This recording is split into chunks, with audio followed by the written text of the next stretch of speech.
where the wild things are.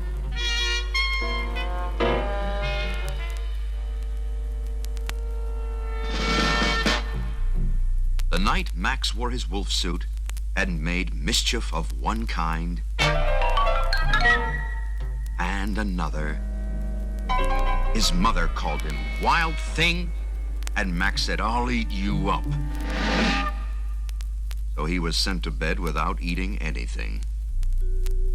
That very night, in Max's room, a forest grew and grew and grew until his ceiling hung with vines and the walls became the world all around.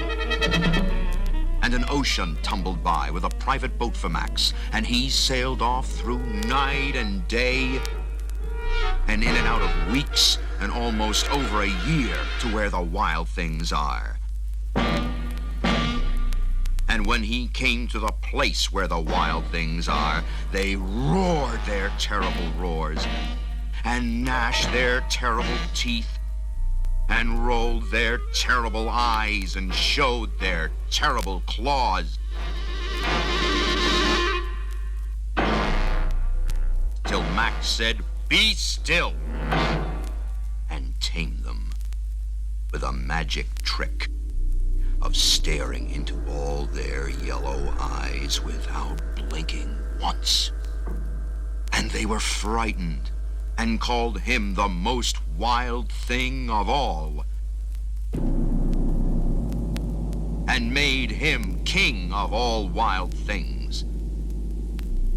"And now," cried Max, "let the wild rumpus start."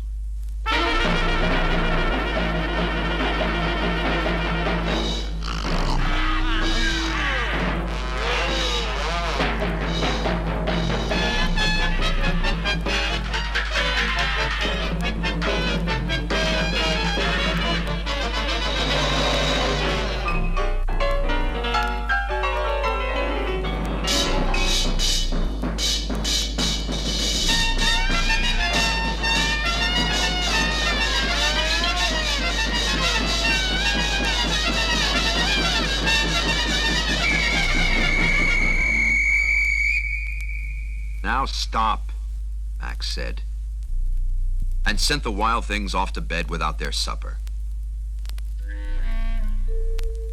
And Max, the king of all wild things, was lonely and wanted to be where someone loved him best of all. Then all around, from far away across the world, he smelled good things to eat. So he gave up being king of where the wild things are. But the wild things cried, "Oh, please don't go. We'll eat you up. We love you so." And Max said, "No." The wild things roared their terrible roars and gnashed their terrible teeth and rolled their terrible eyes and showed their terrible claws. But Max stepped into his private boat and waved goodbye